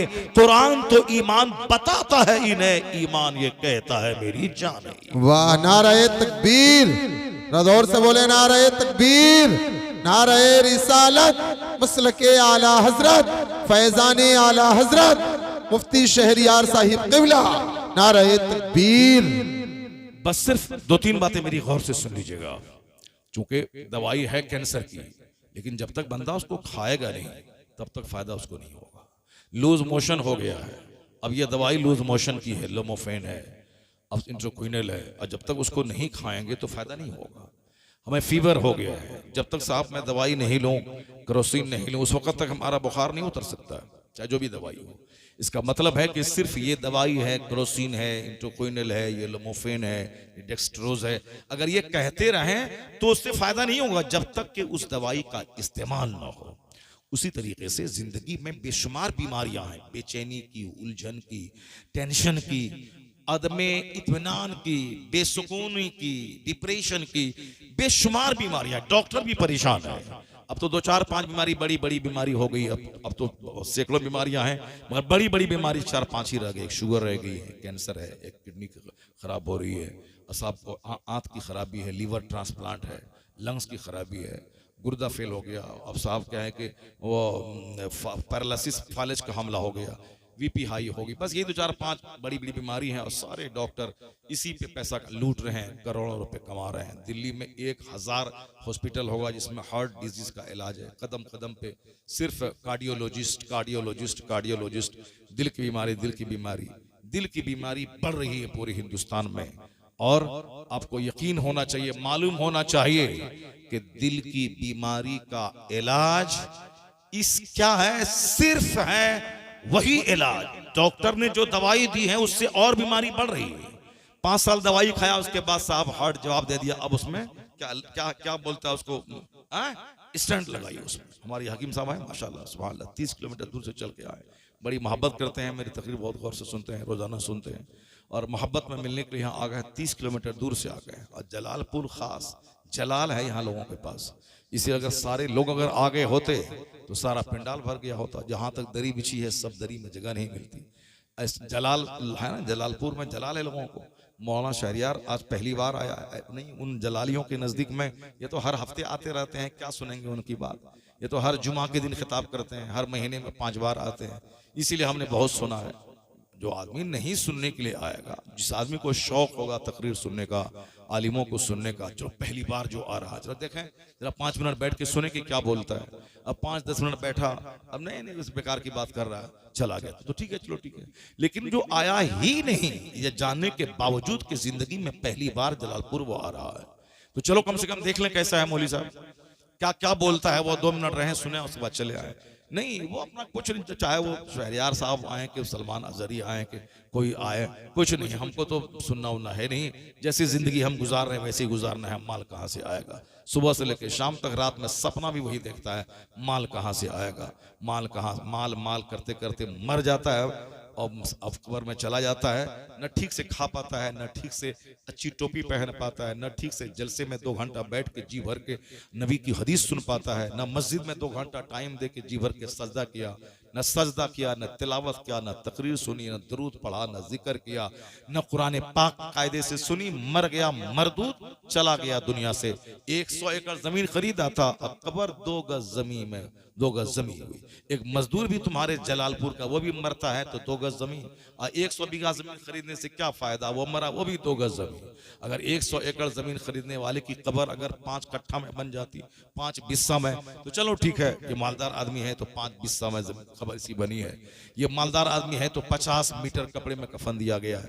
ये मालदार आदमी है तो रेशमी कफन इसको दिया गया है। एक मजदूर जो गाय चराता रहा सारी जिंदगी, वो भी वही सफेद सूती का कफन, वही 2 गज जमीन। और जो मार धाड़ करके हराम हलाल की तमीज खो के, झूठ बोल के, साहब दूसरों का हक मार करके 100 बीघा जमीन खरीदा, वो भी 2 गज जमीन में गया, अंदर गया, सड़ गया।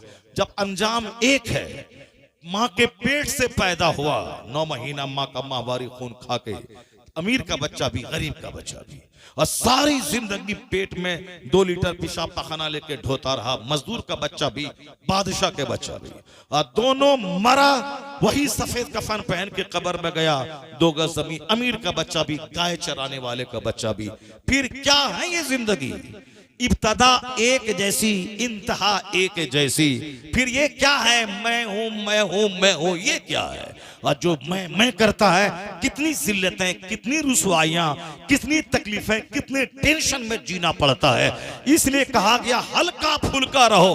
और हदीस में आया है, तुम अल्लाह की दी हुई थोड़ी सी रोजी पे राजी हो जा, अल्लाह कयामत के दिन तुम्हारे थोड़े अमल पे राजी हो जाए। वाह वाह, नारे तकबीर, नारे रिसालत, मुफ्ती शहरियार साहिब क़िबला मसलके आला हजरत, नारे तकबीर, नारे रिसालत।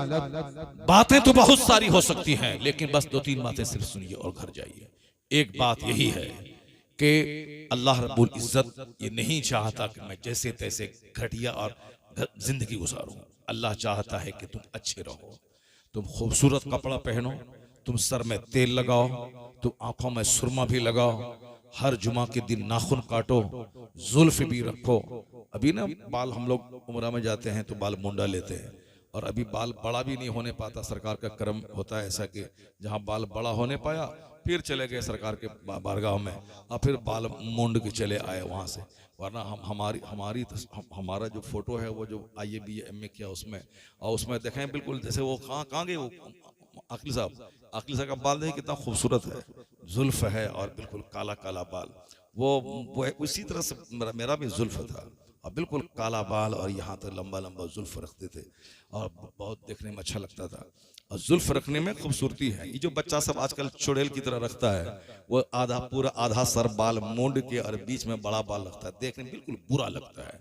और ये बिल्कुल मैंने एक किताब में पढ़ा कि यूरोप और अमेरिका बाज़ ममालिक में जो खतरनाक घटिया काम करता है, यानी जो मर्द से या जानवर से वो सेक्स का काम करता है, तो उसको समाज में जलील करने के लिए चारों तरफ से बाल मूंड के, बीच में बाल लंबा छोड़ के पूरे शहर में घुमाया जाता है।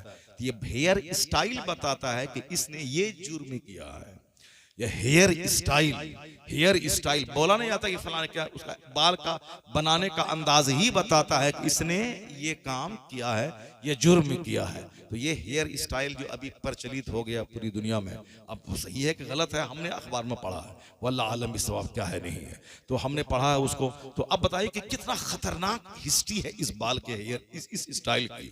मगर पता नहीं कि कौन सी नजर लग गई, अरब ममालिक में जाके देखिए यही स्टाइल है, हिंदुस्तान में हिंदुओं को देखिए वही स्टाइल है, क्रिश्चियन वही स्टाइल है, चाइना में देखिए वही स्टाइल है, हिंदुस्तान के मुस्लिम फैमिली में देखिए वही स्टाइल है। अभी मैंने एक बच्चा को देखा, जो बच्चा 8-9 साल का होगा, वो भी उसी तरह की स्टाइल है, बाल काटे हुआ है। कल एक आदमी हमसे मिलने के लिए आया और उस टोपी पहने था, टोपी में तो सारा बाल जो बड़ा था सर का वो छुपा हुआ था। तो एक दूसरा बच्चा बोला, हजरत इसकी टोपी के नीचे देखिए ना, टोपी उठवाइए ना इससे। टोपी जब उठाया तो बस वही कट बाल था, चारों तरफ से बाल मुंडा हुआ और बाल उसी तरह से बड़ा हुआ। एक आम ट्रेंड हो गया है, कोई सोचना नहीं चाहता कि आखिर ये किसकी नकल में मैं रख रहा हूं। बाल पूरे सर में बराबर रखना सुन्नत है, और जुल्फ रखना सरकार की सुन्नत है। और जुल्फ जो रखे वो तेल लगाए, हुजूर ने एक शख्स को देखा, उसके बाल उलझे हुए हैं, तो आका ने फरमाया कि जब बाल रखे हो तो बाल का हक अदा करो। सुभान अल्लाह। हक यह है कि उसमें तेल लगाओ और कंघी करो, बीच में मांग निकालो, कंघी करो और कंघी करो, ये बाल का हक है, तेल लगाओ। और हुजूर सल्लल्लाहु अलैहि वसल्लम इस कदर तेल लगाते थे सर में कि अपने सर में अमामा के नीचे एक रुमाल, एक कपड़ा बांधते थे और उसके ऊपर में अमामा बांधते थे, और जब वो कपड़ा खोलते थे तो हदीस में ये लफ्ज आया है तो तेली का कपड़ा मालूम होता था। अल्लाह समद।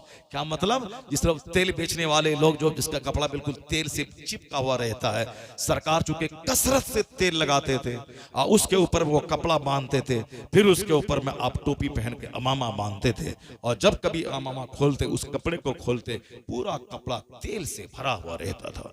और आज अमेरिका यूरोप की मैंने किताब में पढ़ी है कि वैज्ञानिकों की रिसर्च है कि पागलपन की बीमारी में जितने भी कारण हो सकते हैं, जितने भी मेजर रीजंस हो सकते हैं, उसमें एक कारण होता है सर का सूखा रहना। पागलपन की बीमारी को दावत देता है। और पागलों को, जो नीम पागलों को कसरत से अमेरिका और यूरोप के हॉस्पिटल में रोजाना सुबह से लेकर शाम तक कई बार बहुत ज्यादा तेल लगाया जाता है, वह तेल के दिमाग की सारी रगों में सरायत कर जाए। उस डॉक्टरों ने उसका रिजल्ट बताया है कि कसरत से तेल लगाने की वजह से मेंटल डिजीज अच्छे हो गए। जो दिमागी अमराज के जो मरीज थे वो सब अच्छे हो गए हैं। पता चला कि हुजूर की सुन्नत है सर में तेल लगाना, और आका अलैहिस्सलाम कसरत से तेल लगाते थे। एक तो बाल काला और बाल खूबसूरत, और दूसरा सबसे बड़ा बेनिफिट कि जो सरकार की सुन्नत पे अमल करते हुए तेल लगाएगा वह दिमागी अमराज यानी पागलपन की बीमारी से महफूज हो जाएगा। इसलिए अल्लाह ने कहा मैंने महबूब को तेरे लिए मॉडल बना के भेजा है, मेरे महबूब की पैरवी कर। जैसे ये खाते हैं वैसे खा, जैसे ये पहनते हैं वैसे पहन, जैसे ये तेल लगाते हैं वैसे तेल लगा, जैसे ये नहाते हैं वैसे तू नहा, जैसे ये बाथरूम जाते हैं वैसे तू जा, जैसे ये मस्जिद में दाखिल होते हैं वैसे तू मस्जिद में दाखिल हो जा, जैसे अपने बाल बच्चों से डीलिंग करते हैं वैसे तू डीलिंग कर, जैसे ये मैदान जंग में जिहाद करते हैं वैसे तू जिहाद कर। From the cradle to the grave, माँ की गोद से लेके कब्र की गोद तक तू मेरे महबूब को मॉडल मानकर पैरवी कर। यहां भी कामयाब हो जाएगा, वहां मुस्तफा के पड़ोस में जन्नतुल फिरदौस में चला जाएगा। जिंदगी हसीन हो जाएगी, जिंदगी खूबसूरत हो जाएगी। इन्नल्लाह जमीलुन युहिब्बुल जमाल। अल्लाह जमील है, खूबसूरती को पसंद फरमाता है। यह हदीस में आया है, यह हदीस पाक का टुकड़ा उस हदीस पाक में है। आका अलैहिस्सलाम ने कहा था, सरकार ने फरमाया था कि ला यदखुलुल जन्नह मन काना फी क़ल्बिही मिस्कालु ज़र्रतिन मिन किब्र। हदीस में आया है कि राई बराबर भी किसी के सीने में घमंड रहा तो वह शख्स जन्नत में नहीं दाखिल होगा। राई बराबर भी जिसके सीने में घमंड रहा वह शख्स जन्नत में दाखिल नहीं होगा। अब यहाँ मकान, दुकान, गाड़ी, अपना खूबसूरत गेट, हमने स्टील का गेट लगवाया है 1.5 लाख का। कौन है पूरे जलालपुर खास में जो हमारी तरह गेट लगाया हो? कोई गेट पे घमंड कर रहा है, कोई गाड़ी पे घमंड कर रहा है, कोई ब्राडो घड़ी पे घमंड कर रहा है, कोई अपनी शादी में 50 स्कॉर्पियो लेके गया उस पर घमंड कर रहा है। घमंड घमंड घमंड। कोई मस्जिद के मुतवल्ली बनने पे घमंड कर रहा है, कोई मदरसा के मैनेजर बनने पे घमंड कर रहा है, कोई अच्छा खाने पीने बाल बच्चे की नौकरी पे घमंड कर रहा है। और जहां अल्लाह 2-4 साल के बाद घमंड तोड़ देता है और फिर जब उसकी नेमत छिन जाती है तो फिर मौलाना साहब को बोला कि माफी मांगने लगता है, दुआ करवाने लगता है। उसके बाद अपने आप को बोलता है हम क्या करें, अल्लाह हमको जलील कर दिया, इज्जत दिया था, समाज में बड़ी पूछ थी, दौलत थी, अब तो दौलत भी छिन गए, हम जलील हो गए। अल्लाह क्या कहता है, जब मैं बंदे को नेमत देता हूं तो ये कहता है मेरा बंदा इन्ना रब्बी अक्रमन, मेरे रब ने मेरी इज्जत की। उसके बाद अपने मन से जीने लगता है। और जब अल्लाह उसकी दौलत को छीन लेता है, नेमतों को, तो ये क्या बोलता, इन्ना रब्बी अहानन, मेरे रब ने मुझको जलील कर दिया, मेरे रब ने मुझको जलील कर दिया। तो अल्लाह आगे कहता मैंने जलील नहीं किया है, तूने जलील होने का सामान खुद से पैदा किया है। कल्ला बल्ला तुक्रिमून अल यतीम वला तहाद्दून अला तामिल मिस्कीन। अल्लाह फरमाता है कि हरगिज़ नहीं, बल्कि तुम यतीमों की इज्जत नहीं करते, तुम मिस्कीनों को धक्के देते हो, उसको खाना नहीं खिलाते हो, वारिसों का माल खाते हो। व ताकुलून तुरास अक्लन लम्मा व तुहिब्बुनल माल हुब्बन जम्मा। अल्लाह कहता है जलील तुमने खुद हुआ है। ये तुमको माल दिया था यतीमों की इज्जत करते, तुमको माल दिया था मिस्किनों की सेवा करते, तुमको माल दिया था बेशुमार लोगों का हक उसमें रख दिया है, उन सबों का हक अदा करते, मगर तुमने दांत से पकड़ पकड़ के रखा। व ताकुलून तुरास अक्लन लम्मा। तुमने अपने चचा का हक दबाया, तुमने अपनी फूफी का हक दबाया, तुमने अपनी बहन का हक दबाया। बहन का हक था बाप के छोड़े हुए माल में, मगर तुमने बहन को नहीं दिया। तुमको तुम्हारे बाप की बहन का हक उसमें था, फूफी का, तुमने उसका हक दबाया ताकि हम मालदार बन जाए। तो तुमने दूसरों का हक दबा के सोचता कि मैं मालदार बन जाऊं, कभी नहीं होगा। तुमने यतीमों और मिस्किनों को धक्के दे के भगाया या सोच के कि वह मेरा माल खा लेगा, कभी नहीं होगा। तुमने खुद जिल्लत का सामान मोल लिया है। हमने कहा है ना, यतीम को दो, मिस्किन को खिलाओ, अपने माँ बाप की खिदमत करो, हकदारों का हक निकालो, ज़कात निकालो, फितरा निकालो, कुर्बानी करो, मिस्किनों गरीबों को नफल खैरात करते रहो। एक दोगे मैं 10 दूंगा, तुम 10 खर्च करोगे मैं 100 दूंगा। तुमको यकीन नहीं था कि खर्चा करेंगे 10 तो 100 कैसे मिलेगा। अब जब यकीन नहीं था, यतीमों को तुमने मारा, वारिसों का हक तुमने खाया, और पैसा को पकड़ पकड़ के दांत से रखा।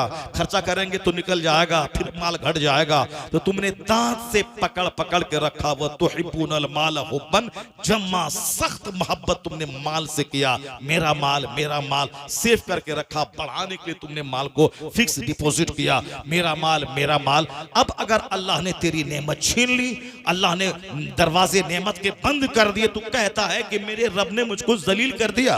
मैंने जलील नहीं किया है, तुम खुद जलील हुए हो। आज भी अगर चाहते हो कि दौलत बढ़ती रहे, तो दांत से पकड़ने से दौलत नहीं बढ़ती है। दौलत खर्च करते रहो, अल्लाह देता रहेगा, दौलत बढ़ाता रहेगा।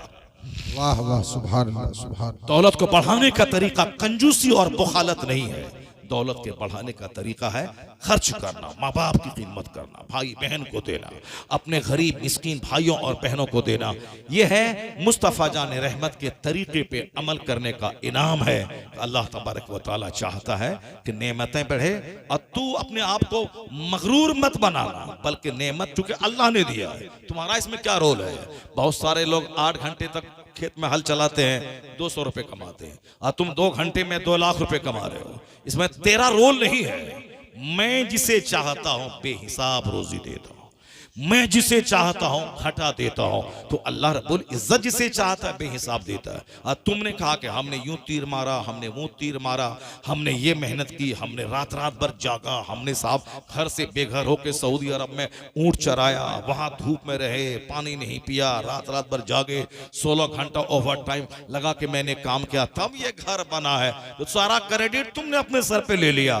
तुमने ये नहीं बोला कि भाई मैं तो बस एक हिकमत कर रहा हूं। अल्लाह ने कहा जमीन में फैल जाओ, मैं फैल गया। बाकी नेमत जितनी मिली है वो सब अल्लाह के फजल से मिली है, मेरी मेहनतों का कोई दखल नहीं है। मेहनत तो मुझसे ज्यादा लोग करते हैं, वो तो 500 रुपए कमाते हैं। अल्लाह अगर मुझे 5000 डेली देता है, उसमें मेहनत का दखल नहीं है, अल्लाह के फजल का दखल है।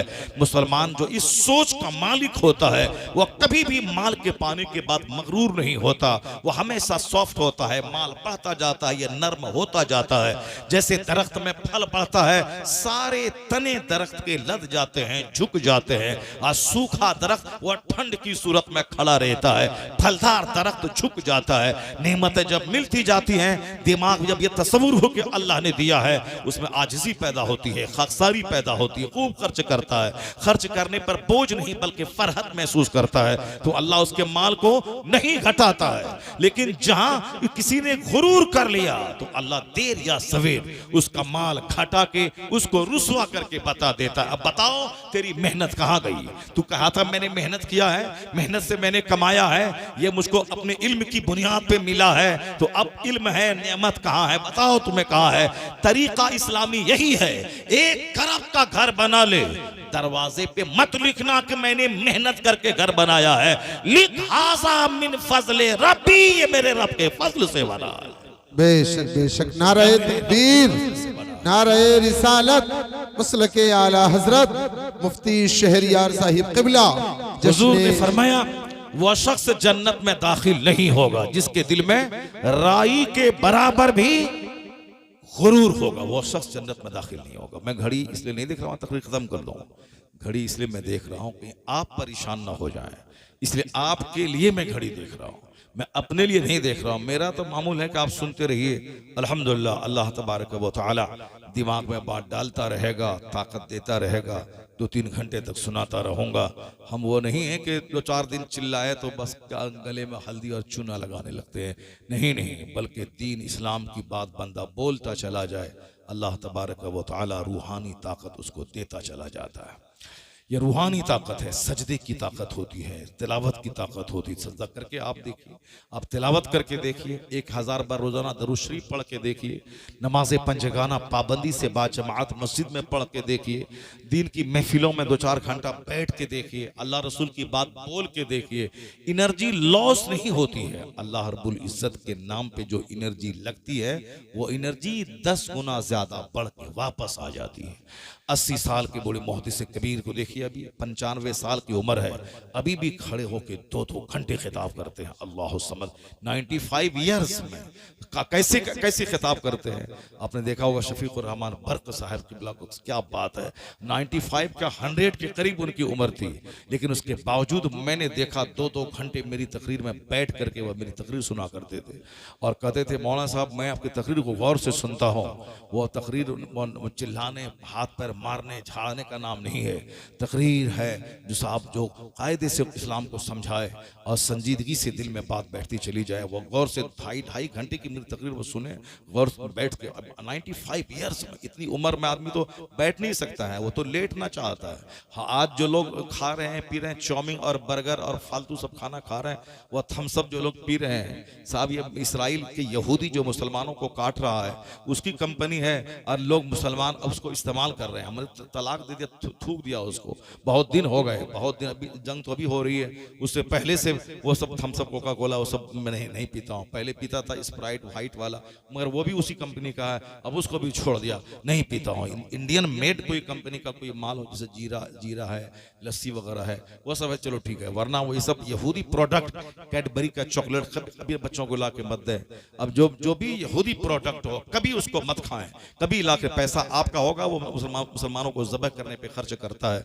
ये यहूदी जलील बदतरीन कौम, जलील है, अल्लाह ने खूब उसको दौलत दी है, इसी दुनिया में उसको घेर के जलील करेगा और मरने के बाद उसका अंजाम आग ही है। इसलिए कभी दिल बर्दाश्त न हो कि मुसलमान शहीद हो गए। मुसलमानों को तो मरना ही था, जो 5 साल पहले मर गया वो तो तर गया, जो जिंदा है वो बेशुमार मुसीबतों में फंसा हुआ है। तो मरने वाला कोई लेटिनू में मरता है, कोई साहब पैसा कमाते कमाते मरता है, कोई एक्सीडेंट करके मरता है, वह मौत सबसे बेहतर है जो शहादत की मौत हो जाए। जो फिलिस्तीन के लोग जो शहीद हो गए, उस पर तरस मत खाएं कि शहीद हो गए, शहीद हुए, मरना तो था ही, उसको भी जो शहीद हुए उसको भी मरना था, 50-100 साल के बाद मरना तो है, कौन जिंदा रहने के लिए आया है। लेकिन पाखाना रूम में मरना और है, बाल बच्चे के लिए लेटरिन रूम में मरना और है, हॉस्पिटल में रगड़ रगड़ के मरना और है, ऑक्सीजन लगा के वेंटिलेशन पे मरना और है, दुश्मन के हाथों अल्लाह के नाम पे शहादत की मौत मरना और है। वह मौत काबिल रश्क है जो खुदा के नाम पे आ जाए, जो मस्जिद अक्सा के लिए आ जाए, जो किबले अव्वल की आज़ादी के नाम पे आ जाए। काफिर ने मारा है, मुसलमान समझ के मारा है, शहादत सीधे गर्दन कटी, जख्मी हुआ, जन्नत पहुंच गया। जो जिंदा है वो अपनी खैरियत मनाए कि वो कैसे मरेगा, वह हुक्का पीते पीते मरेगा कि बीड़ी पीते पीते मरेगा कि सिगरेट पीते पीते मरेगा कि गुटखा खाते खाते मरेगा कि लेटरिन रूम में मरेगा कि पेशाब करते मरेगा कि सिनेमा देखते मरेगा कि व्हाट्सएप चलाते हुए मरेगा कि ब्लू फिल्म देखते हुए मरेगा कि गाली देते हुए मरेगा कि मस्जिद से भागते हुए मरेगा। कहाँ मरेगा, वो अपनी खैरी मनाए, वो तो खुशकिस्मत है जो खुदा के नाम पे मर गया, शहादत का जाम पी लिया। जो बचा है वो फंसा है, अब वो कैसे मरेगा वो जाने, उसका काम जाने। इसलिए शहादत पर तरस मत खाइए, अच्छी मौत, आला मौत, काबिल रश्क मौत। बाकी यहूदी जिस जिसने उन बच्चों को ज़बह किया, जिसने औरतों को मारा, जिसने जुल्म किया, जिसने भूखा प्यासा रखा, तड़पाया, वो यहूदी आज दंदनाए। मगर दुनिया में जिल्लत यह है कि आज ताकतवर कौम, मालदार कौम होने के बावजूद वो ईरान पे अटैक नहीं कर सकता है। वो मुट्ठी भर दीवाने उसको मार के ठीक कर दिए हैं। आज 6 महीने हो गए, 6 दिन में मिटाने की बात कर रहा था, 6 महीना हो गया, आज तक इन यहूदियों को वो मार रहा है। वो लोग शहीद हो रहे हैं, इन्हें आग में वो पहुंचा रहा है, जहन्नम पहुंचा रहा है। और 6 महीने हो गए फिर भी कंप्लीटली उसको मार नहीं पाया है। बच्चों को मारा, औरतों को मारा, बुज़दिलों और हिजड़ों वाला काम किया है। हमारे इस्लाम ने कहा है जब जंग हो काफिरों से तो बच्चों को मत मारना, औरतों को मत मारना, बूढ़ों को मत मारना, बीमारों को मत मारना। और जो दुनिया से किनारा कश वो अपनी इबादत गाहों में महवे इबादत हैं, उसे मत मारना। यानी ये वो ग्रुप है जिसको मुस्तस्ना रखा है, जो तुमसे लड़े जवान उसको मारना, औरतों पे हाथ मत उठाना। मगर ये जलील कौम है यहूदी जो औरतों को, बच्चों को मार रहा है, बीमारों को मार रहा है, हॉस्पिटल में मार रहा है। ये हिटलर ने कई लाख यहूदी को काटा था और कुछ लोगों को जिंदा छोड़ दिया था, ताकि तुम आने वाले लोग जब इनकी शरारत को देखें तो बोलें कि हिटलर ने ठीक किया था। यानी हिटलर ने मुट्ठी भर यहूदी को जिंदा जो छोड़ दिया कश्ती में के जाओ तुम बचो, और ताकि तेरी शरारत को देखकर आने वाले लोग हम पर इल्जाम न लगाएं कि इतने 30 लाख यहूदी को क्यों मारा था हिटलर ने, ताकि तुम्हारी हरकत को देखकर लोग बोलें कि हिटलर ने ठीक किया था। आज इस्राइल के लोग जो बच्चों पे, औरतों पे, बीमारों पे, हॉस्पिटल पे हमला जो कर रहा है, इन हरकतों से सारी दुनिया में वह बेनकाब हो गया यहूदी कि हिटलर ने सही इसको काटा था। आज 70-80 लाख यहूदी 1 करोड़ भी नहीं है, मुसलमान 200 करोड़ है, और वो 1 करोड़ भी नहीं है। अरब ममालिक के कई करोड़ मुसलमान अगर एक पत्थर मार दे इसराइल पे, एक पत्थर, एक मुसलमान, तो पूरा इसराइल नक्शे से गायब हो जाएगा। यहूदी जलील हो जाएगा, मर जाएगा, पत्थर का पहाड़ वहां लग जाएगा। लेकिन यह जलील कौम मुसलमानों को डिवाइड करके रखता है, तोड़ के रखता है। मैं तुमको बचाऊंगा, तुम अगर उसका साथ दिया तो मैं तुझको खा जाऊंगा। उसको बोलता है कि तुम साथ दिया तुझको बर्बाद कर दूंगा। जो हाल सद्दाम का हुआ, कर्नल कज़ाफी का हुआ, बशारुल असद का हुआ, वही अंजाम तेरा होगा, खबरदार। ये डरा के रखा है। लोग कुर्सी के लिए उस डर के मारे आपस में टूटे हैं। सद्दाम को मारा, ये तमाशा देखता रहा, अब उनको मार रहा है तो अब वो तमाशा देख रहा है। मुत्तहिद जिस दिन मुस्तफा के गुलाम हो गए, तरीके मुस्तफा को छोड़ना है वजह बर्बादी। इसी से कौम दुनिया में हुई बेइख्तिदार, अपनी मुस्तफा से हट के नफ्स की मानने लगा, इसीलिए जलील हो गए मुसलमान। और जिस दिन मुस्तफा को मानते मुत्तहिद हो जाए, या शहादत या फिर सल्तनत, अगर ये नशा लेके चला जाए तो आज आसमान से फतह नाजिल होगी, इसराइल गायब होगा, फिलिस्तीन को आजादी मिल जाएगी। बेशक नारे तकबीर। इत्तेहाद बहुत बड़ी ताकत है। आज हम भी हिंदुस्तान में कटे फटे टूटे मर रहे हैं, शेख के नाम पे, पठान के नाम पे, मुगल के नाम पे, तुर्क के नाम पे, अंसारी के नाम पे, जुलाहा के नाम पे, नदाफ के नाम पे। सब लोग सुन्नी हैं, मगर तुर्क के नाम पे, मुगल के नाम पे, शेख के नाम पे, पठान के नाम पे, नदाफ के नाम पे, जुलाहा के नाम पे, साफी के नाम पे, धोबी के नाम पे, ये सारे के सारे साहब बंजारा के नाम पे सब टूटे हुए हैं। मस्जिद में सब एक होते हैं, मस्जिद से बाहर आके फिर कहते हैं मैं नदाफ, मैं जुलाहा, मैं अंसारी, मैं शेख, मैं पठान। ये यहूदी ईसाई को बोलता है ईसाई कुछ नहीं, ले कालतिल यहूद लैसति नसारा अला शै। यहूदी कहते हैं नसरानी कुछ नहीं है, नसरानी काफिर है। वो कालतिल नसारा, नसरानी कहते हैं यहूदी काफिर है, वह 0/0 है। नसरानी यहूदी को काफिर कहता है, यहूदी नसरानी यानी क्रिश्चियन को काफिर कहता है। ये दोनों आपस में एक दूसरे को काफिर कहते हैं, मगर मुसलमान को मिटाने के लिए इसराइल और अमेरिका दोनों एक हो गए, ब्रिटेन, सारे लोग एक हो गए। हमको मिटाने के लिए या एक दूसरे को काफिर कहने वाला एक हो गया, यूनाइट हो गया, हमको सिर्फ मिटाने के लिए। और एक हम हैं कि अपने को बचाने के नाम पे कुछ नहीं है, टूटे हुए हैं। पीर के नाम पे, मौलवी के नाम पे, कब्रिस्तान के नाम पे, मस्जिद के नाम पे, मदरसा के नाम पे। मुत्तहिद हो जाओ आला हजरत के नाम पे, मुत्तहिद हो जाओ गौसे आजम के नाम पे, मुत्तहिद हो जाओ मखदूम अशरफ सिमनानी के नाम पे, मुत्तहिद हो जाओ हजरत मौला अली के नाम पे, सहाबे कराम के नाम पे, मुस्तफ़ा के नाम पे, हुजूर की मोहब्बत के नाम पे मुत्तहिद हो जाओ। या छोड़ दे सारी जंगें, नदाफ और जोला और अंसारी और साथ की छोटी छोटी जंगों को छोड़ दे। और जब ये दोनों काफिर मुत्तहिद हो गए मुझको मिटाने के लिए, तुम सब यूनाइट हो जाओ, मुत्तहिद हो जाओ तू इस्लाम बचाने के लिए। अब बोल दे तू दोनों मिला है मुझको मिटाने के लिए, अब हम सारे सुन्नी एक हो गए इस्लाम बचाने के लिए। आज जिस दिन तुम मुत्तहिद हो गए, ना कोई हिंदुस्तान में तुझे टक्कर दे पाएगा और न पूरे वर्ल्ड लेवल पर तुझे जलील कर पाएगा। सरकार दो जहां की सुन्नत, सरकार की जिंदगी मेरे लिए मॉडल है। मुस्तफ़ा से हट के जो जीना चाहता है, इसीलिए खतरनाक बीमारी, बेशुमार रुसवाई, बेशुमार जिल्लत हो रही है। अब जरा गौर से सुनिए मेरी एक बात जो मैं कह रहा हूँ।